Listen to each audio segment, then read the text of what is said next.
Welcome to the Good Karma Sport Fishing Podcast. I'm your host, Captain Ryan Van Fleet. It's been a windy week.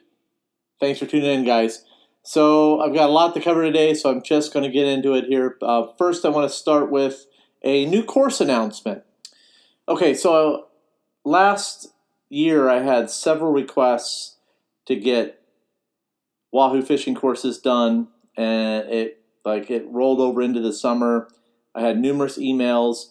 So I've been really working at getting these courses and little mini seminars done for you guys, for those guys that really want to level up their game and learn really about what I'm doing as far as rigging goes and so forth. So, guys, I really love trolling ballyhoo, double hooked rig ballyhoo. And I've been through several phases with double hooked ballyhoo. And I have to tell you what, I used to buy ballyhoo, and I'll never ever do it again because of the way that the rigs are.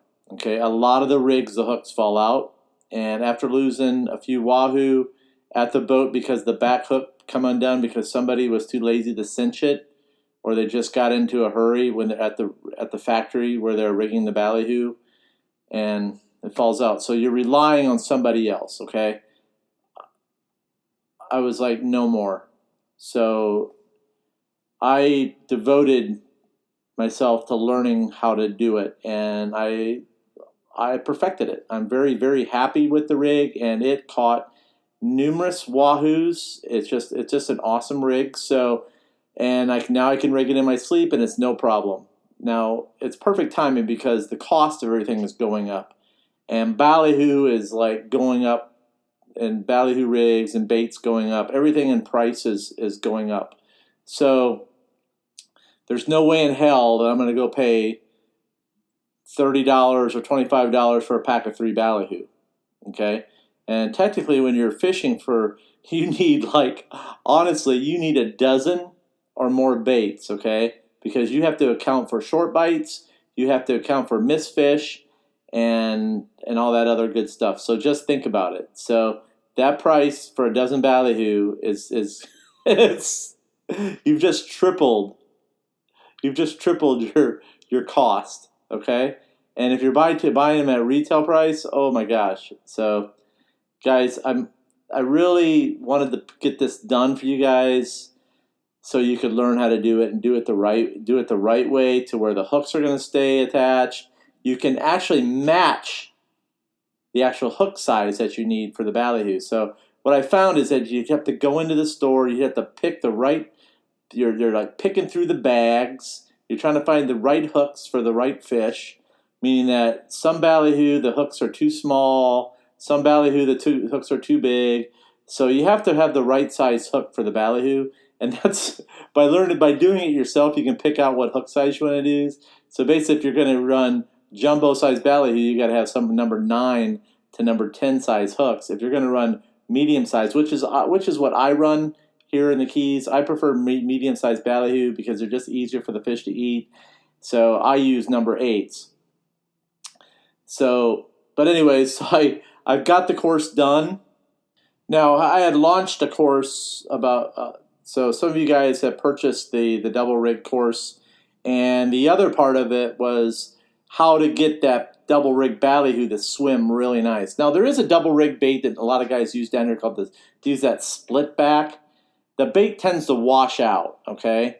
It washes out pretty quickly, but you get a lot of action. So also in the course series, I've added a video on how to get your bait to swim, those double rig ballyhoo to swim really nice and get that tail pulsing. It's that tail wag, guys, that really gets that fish excited. It sends out a vibration, it sends out a pulse, and the fish can pick up on that in their lateral line, and they can also, visually they're like, what's the word for it? It's in their DNA to to see a tail wagging. It just gets them to eat. So it's just how things roll out there. So based on the feedback I got from how to get that double rig ballyhoo to swim, awesome. Just like those videos that you guys see with ringer swivels. I want to, in the the video shows you guys how to get that ballyhoo to swim, just like those videos that are viral on YouTube, okay? So I show you exactly how to do it with the ballyhoo. And also, too, for you guys that want to slow troll dead ballyhoo for sailfish, this is really going to help you guys. Especially the guys that want to do the whole circle hook thing for dead ballyhoo.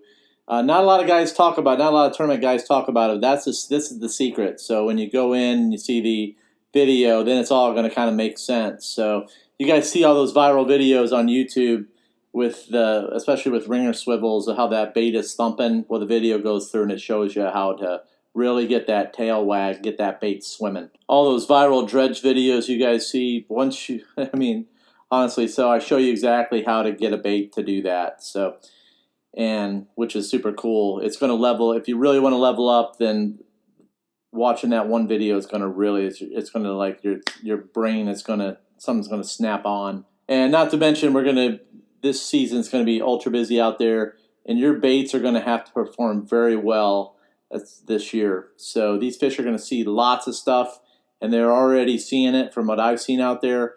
So it all depends on how many fish we see in the down south this year, down here, as far as, because you got spear divers now more than ever, and you got a lot of people that are off work with COVID that are going to be fishing more. So just saying, so you're really going to have to step up your game and make every bite count, okay?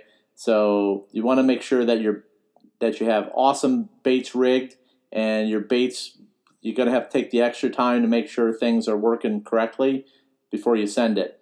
So I had previously released the double rig video and the other video, the dead bait secret for getting it to swim really nice. So those videos were out there, but I removed those because I had lots of feedback from people. So people wanted to see more detail as far as my titanium rig goes. So what I did was I took the time and I created a part 3, and I created a 3-video series. Now the part 3 contains my titanium dead ballyhoo rig. I absolutely love this rig. I've been doing it for a long time, and this is my primary rig, and then my secondary rig is I use piano wire, but I absolutely prefer this rig. And all those videos you guys see on Instagram, I'm using titanium. So just FYI. So I absolutely love titanium leaders for dead ballyhoo wahoo fishing. Now, I say for wahoo fishing, but I've actually caught 2 blue marlin on this rig with titanium, the double hook ballyhoo. I've actually caught several slammer and slammer dolphin, bulls and cows both. And surprisingly, I've caught so many sailfish on this rig. It's just like crazy. So, and what's great about it is that sailfish really they are hard to catch on wire because they tend to kink it up. But when you hook one on a titanium ballyhoo rig, on this titanium ballyhoo rig, that bait has enough flex in it to where you're going to keep that sailfish connected, and he's not going to bust your wire. So, and dolphin. Well, when you hook a big bull and a cow on a wire rig, and when that fish is going ballistic, it's going to stay 9 out of 10 times. It's going to stay connected, okay? Because what happens with wire is that a lot of those fish tend to break and kink wire. So titanium is awesome. I love it. So I created a 3-part video series for it, and basically it's got part 1 is how to construct a lethal titanium dead ballyhoo leader. Part 2 is how to put your double rig together for how to rig a double hook ballyhoo. And part 3 is the secret to getting more action out of your dead bait. Now, some of you guys out there have purchased the double rig and the secret to getting more out of your ballyhoo. So if you're one of those people that previously purchased those, then that was a $10 I think that was a $10 cost for the ballyhoo secret course, and one was $15. And if you're interested in purchasing this course, then you need to like I said, if you're interested in purchasing this course with the titanium wire rig, which is awesome, then you need to email support at goodkarmasportfishing.com for the discount codes to subtract what you previously spent on those courses. Okay, awesome. I look forward to seeing you guys use that rig and send me your picture of your big Wahoo this fall. Now, I talked a lot about it because it isn't. Dead ballyhoo is extremely important, okay, for this fall.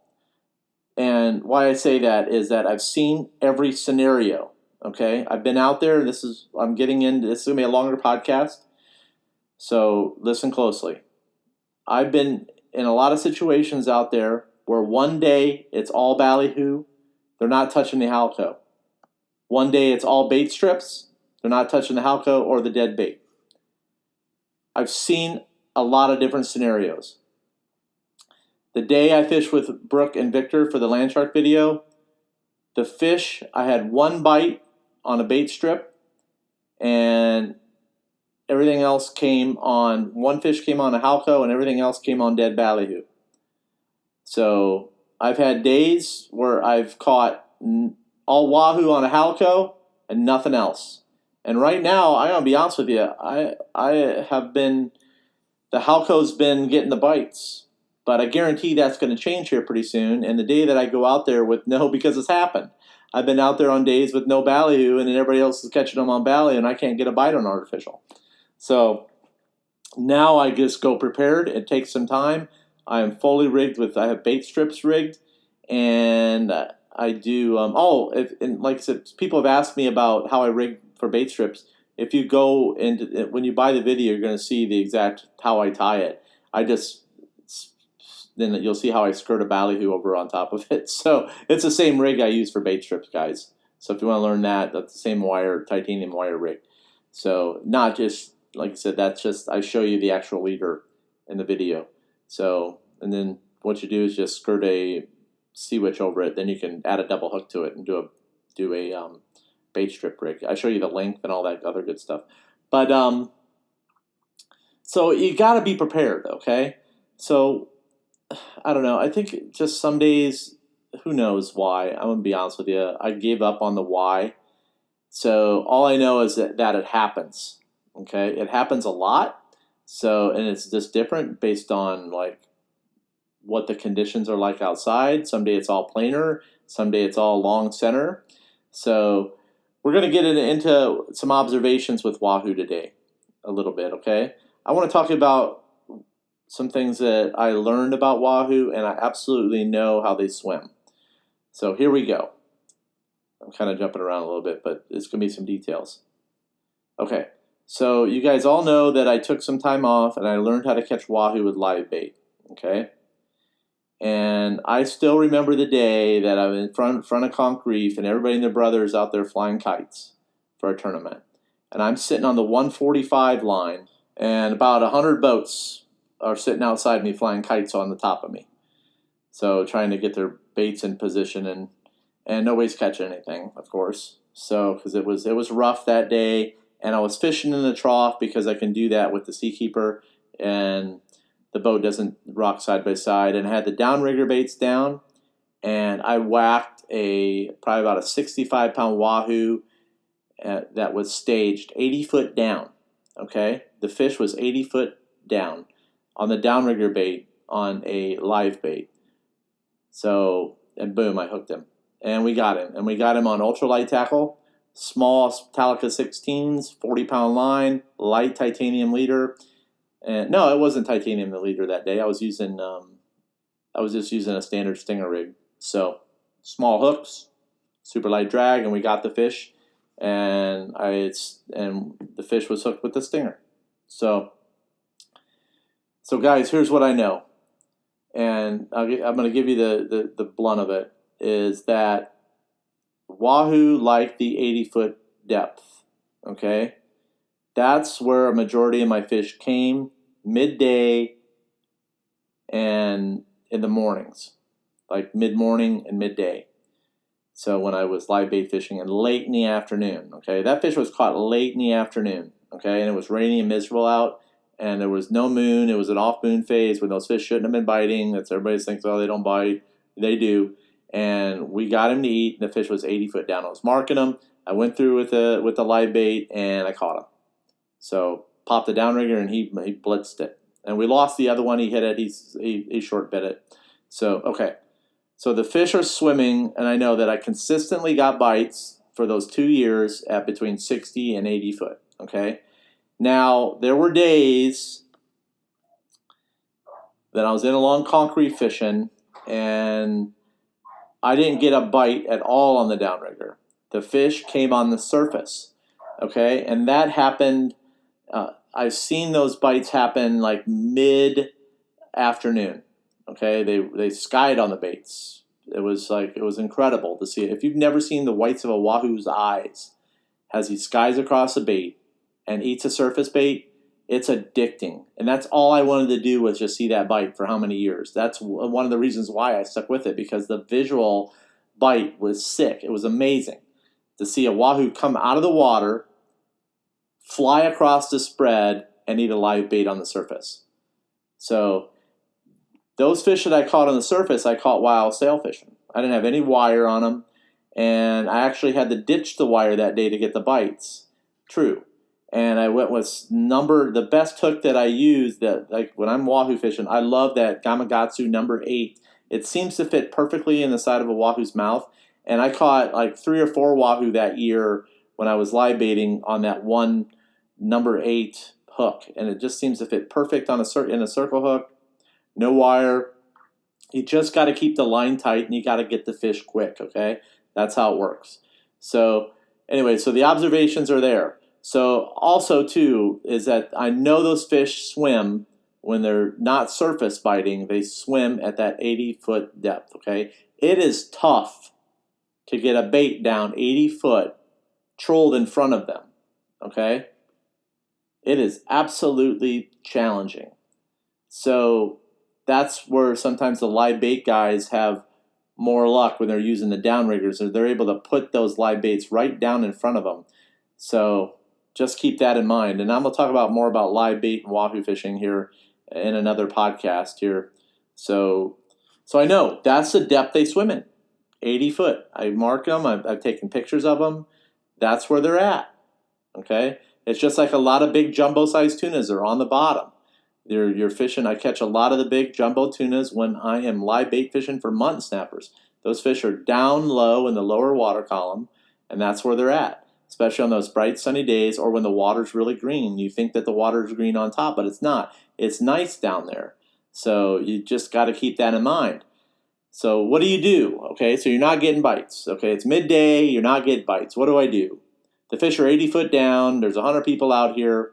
Okay, so here's what I learned from the spear divers, okay, is that the fish tend to like disappear, okay, and they swim between 60 and 80 feet, and once the pressure starts, okay, those fish tend to disappear and scatter. That happens on the bib and the Duane wreck, okay, that happens a lot. So what a lot of guys do is that they just will break away and go do something else. They'll go bottom fishing, and then they'll come back. And what the spear divers have told me is those fish come back, okay, around 2 o'clock. Okay? They start coming back together and congregating to start eating. 2 o'clock's kind of a magic time as far because the sun kind of changes angles, the shadows get different on the water. And it's just that time, especially in the late fall, the sun sets earlier. So 2 o'clock seems to be like a magic time, okay, for the fish to start wanting to bite again. Sometimes it's a tide, sometimes it's a sun angle, sometimes it's just how the bait's working, sometimes a current picks up. There's so many different factors, but all I know is that based on spear diver observations, true facts is that they kind of like what they did to me is, for me, is that they kind of like, it was reassuring to know that my theory was right, is that that's where those fish are at depth-wise during the midday, or when they're, and that's where I catch them when I live bait. 80 foot, I meter them out. I metered that out on the downrigger, and some days it was so hot, guys, that I could only fish one rod. Okay, that I could only fish one rod, and it was 80 foot down, and that's just how things went. I was off of. I've had several days like that. I had one. I remember I was off Davis Reef, and I was cruising the Davis Ledge about 175. I had my baits meter down to 80 foot. Boom. Every time I made the pass on the ledge, 175, 80 foot down. All the guys that were trolling around me, they weren't catching anything. It was cold and it was rough out, and everybody was bitching on the radio. But we came home with, I think we caught 4 Wahoo that day, and then we left, and then we went to try to do some sail fishing, but they were only biting on ballyhoo, of course, and that's all. I had another bait with me, so that I was using for Wahoo, which I'll talk about in the future, but not today. So, but anyways, so that's just something you guys have got to think about, okay? Now, where the fish are at. It doesn't mean that you're, like, if you're trolling, you're not getting bites. That doesn't mean you're in the wrong location, okay? So my last trip, I had a trip on, I don't know, they all run together. So before all the wind is that I kind of missed the bite because of the storms. So what I did was, as I was going back through my areas where I fish, I looked and I could see the fish down, and they were pushed down 80 foot. I couldn't raise them, and it was midday, and I was like, oh, shit. So what I did was I went back the next day. I knew exactly where they were at because I was marking bait. I was marking them the previous day, and they were there, and I got them in the morning. I caught 2. So just because when you're out there and you're marking them, and if you're planning on the next day, you know where the bait's at. It'll stay there more than likely. Okay, so you got to keep that in mind. If they're an 80 foot, they might be on the surface in the morning, or they might be on the surface, or you might get them to bite late in the day. So just like keep that kind of stuff in mind, and use some of the intel from the spear divers if you're like close to a spear diver on where those fish are swimming, because they're down there. So that's the best intel you're going to get. And guys, that's what's happening. That's facts, man. That's been reconfirmed many times when spear divers have talked to me, and it's like, so, and also too, they talked about fishing pressure. The fish leave. They leave, and when everybody starts jumping in the water and diving and fishing, and the fish scatter, they disappear. Who knows where the hell they go? Maybe they go out deeper. So maybe they go shallower, but who knows? But they all seem to come back to that one point, that one meeting area for coffee or for a happy hour again late in the day, and the really good spear divers are there to greet them because they know the patterns, and that's just how it goes. So they're in the water, they see the fish, they know how the fish move, they know where the fish are at. So because they're in the water, we're on the surface trolling. So what can you do as a fisherman to get those fish to come into your spread when they're deep? Okay.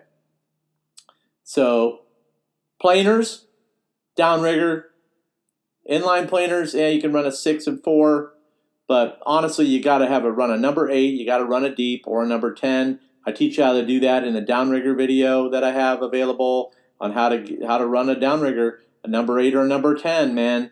And one thing also you need to do is you need to get a teaser out, a pink colored teaser.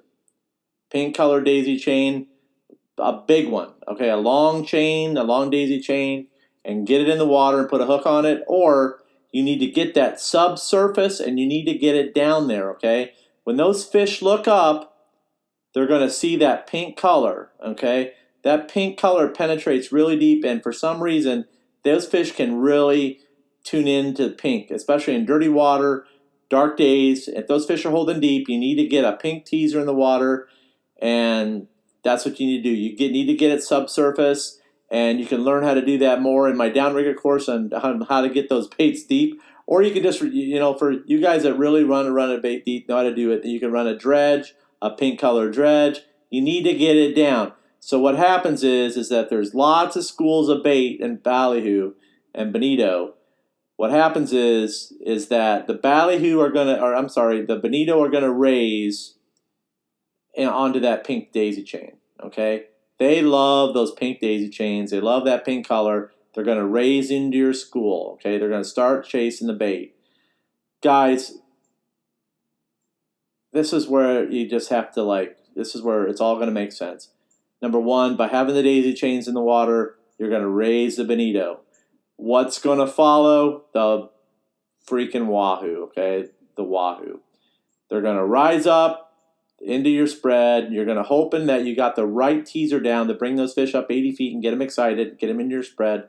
But if you can get those bonito into your spread and those small bullet-sized tunas that are on the surface, that's going to bring in the Wahoo, okay? So just think about it. So I'm running this season. I'm running teasers deep, flashers deep. I'm doing all sorts of stuff that I haven't talked about, but I'm doing different stuff this season that's working right now. So I'll talk about that in the future. But you need to get your teasers out, and you need to start bringing some fish into your boat, even if that means you got to put in 2 more rods, and you need to get the bait strips out to get more flash. So sometimes just having one bait strip in your spread, that might be something those fish are triggered at, and they come up in your spread and they eat something else because there's just enough flash. And that's how fish, it's built in their DNA for flash, okay? So that's why they eat the shit out of those bait strips, is because it triggers them to eat. So you got to have something that's going to get the fish in your spread. The pink daisy chain does it, and the bait strips do it, okay? So if you're out there running all ballyhoo or running halcos and something's not happening and you're marking fish, you got to start like putting some shit in the water, like your teasers. You got to change things up if you really want to catch them. So there you go. Pink daisy chains, bait strips, get the flash in the water, run a dredge off of run one of those strip dredges. Put that down on your you can tie that off to a cleat, put that out. Super easy way to get some bling into your spread, okay? That will bring in the fish, okay, if they're holding deep. So that's just how it works. Why do you think those guys take all that time to rig 1,000, I'm just like over exaggerating, but like a 50 fish spread, a mullet on a teaser, or they do all those crazy teasers off those big boats? Because it raises fish, okay? The same goes for the Wahoo. Okay, so that's my tip for you guys for today. Start running a dredge. Like a pink color. Can be a pink color daisy chain on the surface. Just something. I know a guy out there, man, he runs a full spread of pink teasers. When I know the fishing's going to be tough, is when I see that guy, he's got all those pink teasers dangling out of his boat, and he always comes back with one. And for a few guys, I've talked about him before, but but I know. So it's just the standard. So level up your game. Start bringing more shit with you. You know, it sucks running a dredge because it's work, especially if you run alone, but it works, okay? I'll show you guys in the future what I'm doing for flashers this season, but I'm not ready to divulge that yet, so I want to get some video, and so just going to have to wait. But that's all I got for today, guys. I know I rambled on because it's super exciting this time of year because lots of stuff's happening out there. And in my eyes, the months of November and December, October, November, and December are really good trolling months. And once it starts getting cold and the fish start getting more lethargic, they'll start pushing deeper in the water column. Then I'll start talking more about live baits. That's all I got. Make sure you check out all the courses at goodkarmafishingtackle.com. Follow me on Instagram to keep up with what I'm doing out there on the water. Download the app, okay? That's where the intel is going to be as far as the depths and all that good stuff. I am not replying to any Instagram messages as far as depths, as where I'm catching the fish. You can download the app for that type of information. It's the Good Karma Sport Fishing app, and it's available on iTunes and the Google Play Store. Get involved with my Facebook group. It's the Good Karma Sport Fishing Podcast Facebook group. It's a private group for the guys that listen to the podcast and really want to get some good intel with fishing reports from other guys that post in there. And that's what we do. That's where I share a lot of other information. Thanks, guys, for listening. And remember, anytime you're fishing, it's all good.